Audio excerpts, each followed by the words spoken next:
Hello, dear friends. Welcome to this program, Our Moments with God, our moments with the Word of God, our moments with the love, mercy, and compassion of God, our moments also with the holy ones of God. Today, once again, I am still in Holland, in a place called Hoofddorp, where our SVD Fathers have a parish. And this parish is also known for having what they call a Bible garden. It doesn't depict all the things about the Bible, but some important aspects that appear in the Bible. And it is used for catechizing people to know a little bit about the Bible and about the faith. And today, the one who is going to guide us through this garden is Father Matthew, SVD, who worked for 27 years in Congo, in Africa, and who is specialized in Bible studies. He's studied from Paris, and today he is going to guide us. Welcome to this program, Father Matthew. And now you can tell us about this, that you are standing next to, I suppose, the statue of Eve in the garden. Yeah, good morning to you all. Good morning to you all. We are standing in the Bible garden of the John the Baptist parish in the Diocese of Amsterdam, Haarlem, Amsterdam, just near the Amsterdam airport, Schiphol, and this place is called Hoofddorp. And we know that we use statues and images from the olden times for the purpose of catechism. That is why we have a Bible garden where there are different biblical personalities are depicted in order to catechize or give more ideas about Bible in today's world. And that is how we have the statue of Eva here, and we know that the story of everybody knows the story of Adam and Eva, the first biblical personalities, especially when we talk about evil. The whole story goes about obedience to the commandments of God, and we know that by eating a fruit, they disobeyed the commandments of God. The story is very interesting, but if we read the first chapters of the Bible, we will know that through the disobedience of Adam and Eva, as it is depicted in the first chapters of Bible, evil entered into the world. And also, if we go through the next chapters until the 11th chapter, we know that it is not only the disobedience to God that that create or that generated evil, but is also the evil of lack of love for the others. That is what we see in the story of Cain and Abel, and also the Noah and the flood, etc. So through these first chapters, the Bible would like to tell us that disobedience of God and the lack of love for the through disobedience of God and through the lack of love for the fellow men, evil entered into the world. That is what we could also speak a lot of other things, but I find that it is very important to learn that evil came into the world through disobedience of the commandments of God, the laws of God, and also the lack of love for the fellow men. And if we pass through this garden, we will see the apple trees. These statues are placed in such a way that one who comes here will feel that it is within the within the context of a garden where you could feel yourself not only to meditate but also refresh yourself through walking around and meditating and contemplating the flowers around and so forth. Then we come to the story of the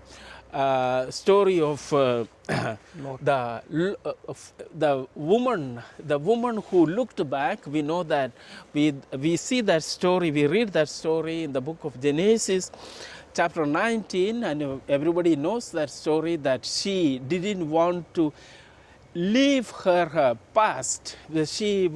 That was really the beautiful moments of her life which she spent in her village, and there Sodom and Gomorrah, and there she didn't want to leave her past. She looked back to the past, and we say that because of that she became a statue of salt. But whatever it be, what is important for us is to know that how much time we take to look back into our past and regret our past, but we forget to live our present and accept the challenges of the present.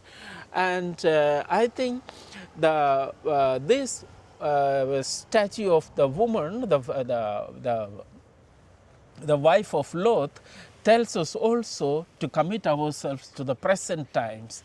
And if we keep on walking into the garden, yeah, it is a very beautiful place with a lot of trees around, beautifully maintained through our volunteers. And then we will reach just near our cemetery.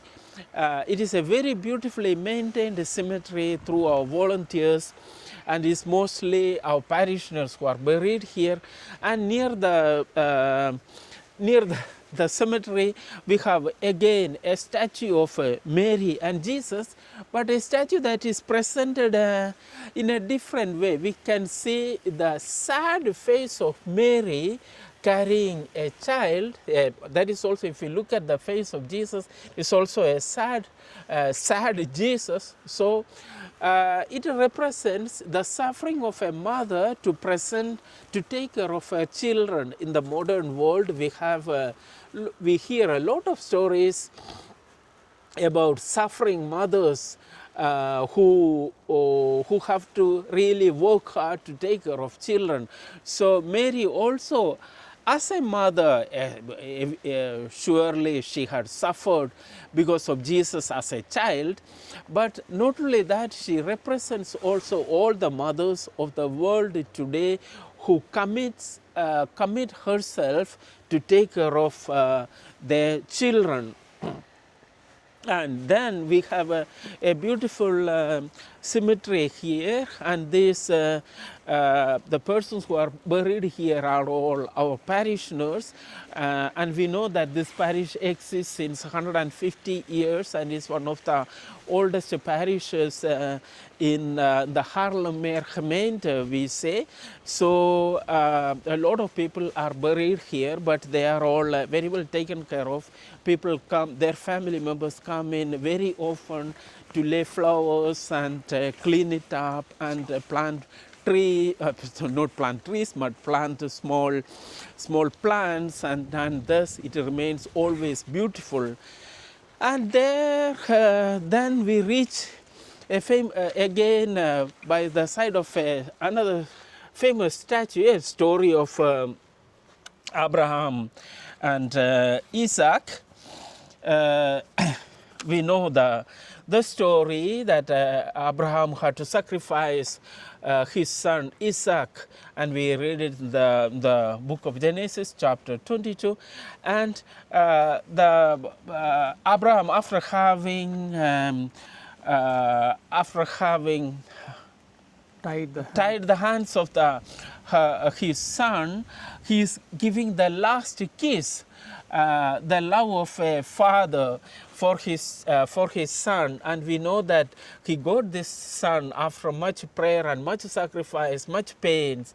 And that also shows the history of humankind, where the parents work hard for their children, and sometimes the children do not go astray, or they get sick, or they die, or we know all kinds of stories. We can look back at our own stories, and that is a story of a father who loves his son, and that is extremely beautiful story that speaks about human relationship between father and son. And we could maybe go to the other side of our garden. It's we see again the other part of our cemetery, but this part is mostly used in the recent times, because people who die, there we have a deacon from who is taking care of his wife's graveyard, I think. So then we have again the story of the prodigal son, which is also, we read it in the Gospel of Luke chapter 15. And this also, let's say that in comparison with the story of Isaac and Jacob, Abraham, Isaac and Abraham, sorry. This is also the heart-touching story where the father waits the coming back of his son, but the story is depicted in a different way. We see that the hands of the father doesn't touch the body of the son, but the son hugs the father. That is also the sentiment of a father who has done everything for his son, but he is a little doubtful about the real intention of the son. That can happen in a human life. But what is important is that the father the father accepts his son, accepts the hugging of the son, and then if we read the Bible story, we know that he had made a big feast to celebrate the coming of the son. So there is also a big a human experience where lot of parents experience in their life the conversion of their son, or maybe it can be the conversion, it can be the curing from a sickness, it can be the success of getting a job, it can be it can be also success from the success in an examination. So it can be different experiences in life where the parents feel happy for their children, and that is to be celebrated. And I feel that it is very important to appreciate the success of our children, the good things in the life of a children, to appreciate them, give them more courage, and make them really experience their success. And here we have a small walking place that will that is also a beautiful garden, well maintained. People come here to walk around, and also around here we have also the old age home, and they can also sit and look towards our garden to experience the beauty of our garden. Then we have the famous statue of Pieta. That is also very important. I have seen a lot of people coming here looking at this statue, where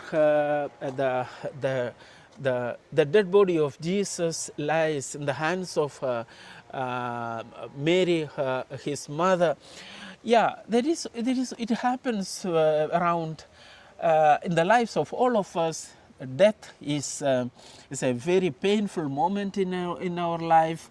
So how we live the death, how we feel the separation of a loved person in our life, and how much pain we experience because of that one, and how do we accept the pain. And as Christians, we are it is true that we feel pain, but we are invited to live the separation through death in a spiritual way, that we hand over the dead person in the hands of the Lord.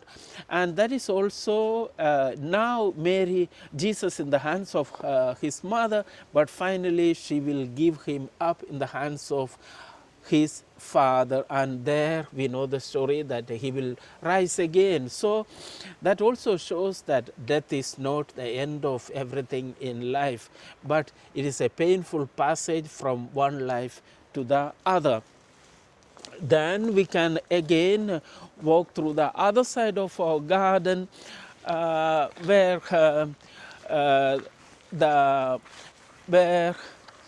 the way of the cross is depicted. In fact, there is we are at the wrong place. That is the 14th station. From the other side, you mean to say that it begins? Yeah, it begins from the other side. It begins at the other side. Yeah. So we'll walk to the other side, and meanwhile looking around the houses and the people who live around their houses and all that in our play in Hoofddorp. So the first station begins here. It is a very, very famous. It is made by a very famous artist, Karel Gomes, and sometimes they say that his own face is also here and there depicted.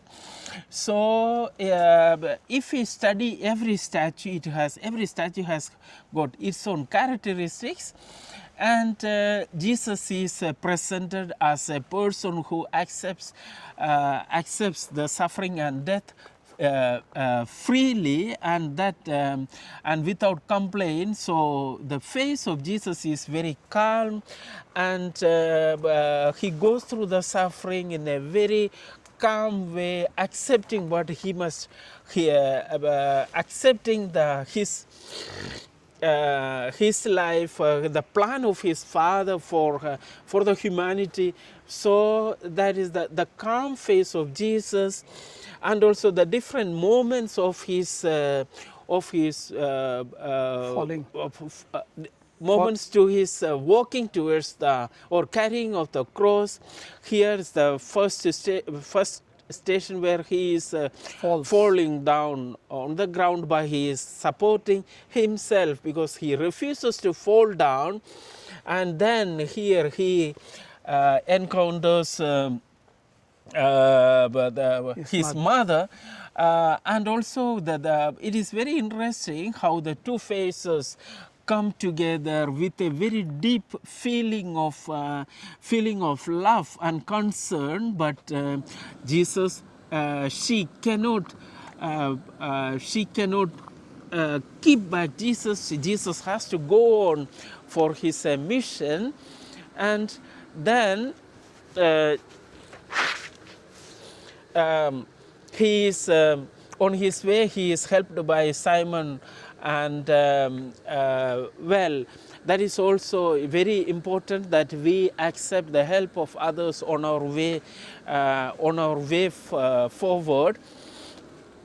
And the Veronica dries the face of Jesus. Jesus accepts the generosity of a woman who comforts him on his way. And the second time he falls down, there is a difference between the first fall and the second fall. The first fall, he supported himself from back, but the second one is a little more complete, because he is much more tired. So that shows that the human life is always fragile. At different moments of life, we fall down, but we can still support ourselves. And here he is meeting the women and people who were around him, and he is comforting them, and he doesn't complain about his pain, but he encourages them to take up their pains and accept their sufferings. And here the third time he falls down completely on the ground, which is also a story of our own life, that we fall and stand up, we fall and stand up, but sometimes we feel absolutely tired, and we fall completely off. Here, the story goes on that his clothes, he is stripped of his clothes, and that is also very interesting. He is his face. There is a big difference between the presentation of his face and the faces of the soldiers. The cruelty of the soldiers and the calmness of Jesus on his face, so how he accepts his suffering, and that is also a lesson for us. How can we accept sufferings in our life without considering at the end of all, but remain peacefully and hope in God? And this is, we know that Jesus is nailed to the cross, and a story that we know, all of us know it very well. And here he dies on the cross.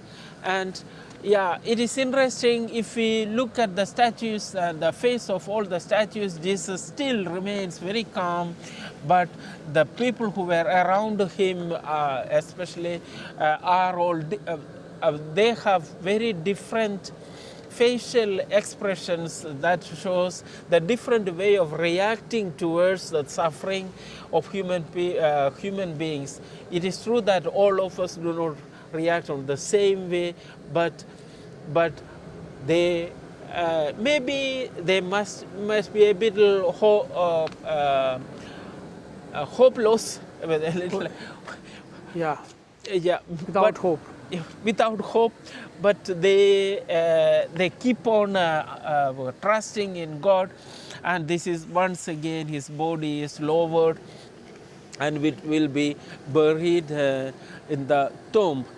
And that is a very beautifully depicted stories. A lot of people pass this way, especially during the Lenten season, to meditate on the mysteries of the life of Jesus. And there goes on the story, that is the way of the cross. But the way of the death of Jesus is not the last moment of his life. Here we have another statue where his resurrection is depicted. Jesus is risen from the dead, and the glorious way of standing up with hands upward, with always a face that is very peaceful, and the soldiers who are sleeping behind.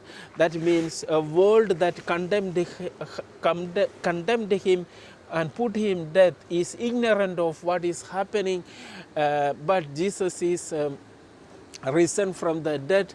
And if we look at the church from here towards the church, we know that the church is behind there. You will see the tower of the church, then there is the cross, then there is a cemetery around, and the statue of the risen Jesus. It is placed in a way in order to make us reflect upon our own life. Our life begins in the church. Let's say begins the church in the sense with the baptism. Then we go through the different events of life, and there the statue of we saw the statue of Adam and Eve, and how begins our life. Then the different moments, the distrust and lack of confidence, and love and punishment. So all those stories are presented in different parts of the garden. And then the cemetery where life ends there, but life doesn't end. We as Christians, believers, we remain hopeful. So we hope in the Lord who is dead and resurrected. So that is the story that goes around here. Thank you. Thanks a lot, Father Matthew, for this wonderful tour of the Bible garden. I know that there are other things as well, but the video is already about 25 minutes.